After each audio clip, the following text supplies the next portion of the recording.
অত্যন্ত তাৎপর্যপূর্ণ পর্যবেক্ষণ আদালতের। হাসপাতাল কর্তৃপক্ষ তৎকালীন অধ্যক্ষ ছিলেন সন্দীপ ঘোষ এবং তার ভূমিকা নিয়েও কিন্তু প্রশ্ন তুলেছেন।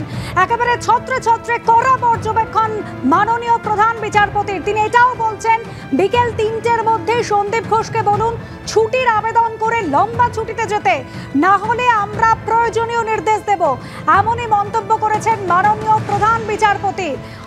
এই মামলাও কামদুনির পথে এগোবে এবং সমস্ত অপরাধী ছাড়া পেয়ে যাবে। অর্থাৎ যদি সঠিকভাবে তদন্ত না হয় তাহলে এই মামলার পরিণতিও কি কামদুনির মতন হতে পারে, এরকমই সন্দেহ প্রকাশ করা হয়েছে। অন্যদিকে রাজ্য সরকারের তরফ থেকে বলা হচ্ছে যে স্বচ্ছতার সঙ্গে তদন্ত হচ্ছে, পরিবারকে প্রতিনিয়ত তদন্ত সম্পর্কে জানানো হচ্ছে। আন্দোলনরত চিকিৎসকদের সঙ্গে রাজ্যের কথা বলা উচিত।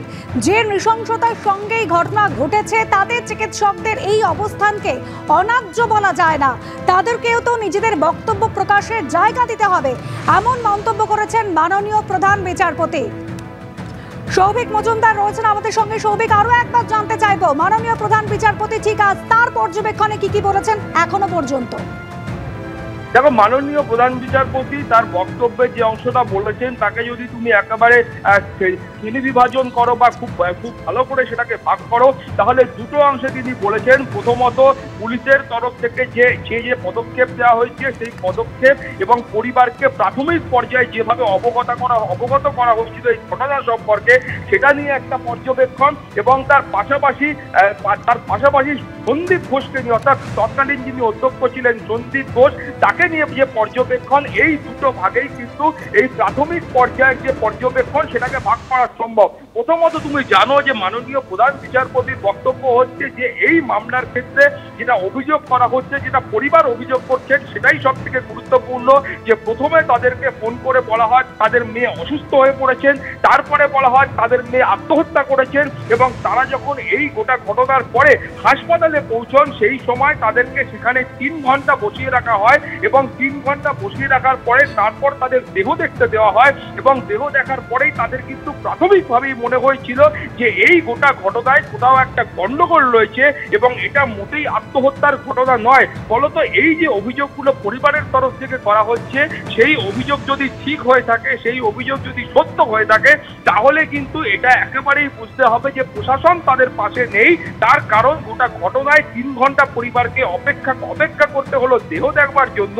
এবং তার পাশাপাশি তারা যেটা বলছেন যে এই গোটা ঘটনার ক্ষেত্রে পরিবারের অভিযোগ হলো যে পুলিশের তরফ থেকে ফোন এসেছিল এবং বলা হয়েছে যে উঁচু মহল থেকে, অর্থাৎ একেবারে সর্বোচ্চ মহল থেকে বলা হয়েছে এই গোটা ঘটনার একটা মীমাংসা করার জন্য, একটা সেটেলমেন্টে যাওয়ার জন্য।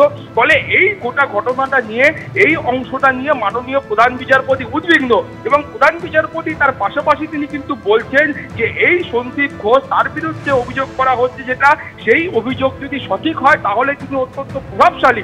তার কারণ তিনি যখন পদত্যাগপত্র জমা দিলেন, সেই পদত্যাগপত্র জমা দেওয়ার ৪ ঘন্টার মধ্যে তাকে আবার নতুন দায়িত্ব দিয়ে নতুন জায়গায় অধ্যক্ষ করে পাঠানো হলো। ফলত সন্দীপ ঘোষের এই ভূমিকা, সেটা নিয়েও তিনি প্রশ্ন তুলছেন। অর্থাৎ সন্দীপ ঘোষকে নিয়ে প্রশাসনের এই ভূমিকা, সেটা নিয়ে তিনি প্রশ্ন তুলছেন। তার পাশাপাশি তিনি কিন্তু বলছেন যে এই সন্দীপ ঘোষ, তাকে কেন এখনো পর্যন্ত পুলিশের তরফ থেকে তার বয়ান রেকর্ড করা হয়নি। তার কারণ তিনি আর.জি. কর মেডিকেল কলেজ হাসপাতালের অধ্যক্ষ ছিলেন। অর্থাৎ তিনি ওই যে প্রাতিষ্ঠানিক ভবন রয়েছেন, ওই যে প্রতিষ্ঠান রয়েছেন, সেই প্রতিষ্ঠানের তিনি প্রধান ছিলেন। এবং একটা প্রতিষ্ঠানে যখন এই ধরনের দুর্ভাগ্যজনক ঘটনা ঘটে, তখন সেখানকার প্রধানকে জিজ্ঞাসাবাদ করা বা তার বয়ান রেকর্ড করা, সেটা কিন্তু অত্যন্ত প্রয়োজনীয়। এখানে কি সন্দীপ ঘোষকে রক্ষা করার চেষ্টা করা হচ্ছে, কিছু লুকোনোর চেষ্টা করা হচ্ছে, কিছু আড়াল করার চেষ্টা করা হচ্ছে, এবং কেন আড়াল করার চেষ্টা করা হচ্ছে, সেই প্রশ্ন কিন্তু মাননীয় প্রধান বিচারপতি তুলেছেন।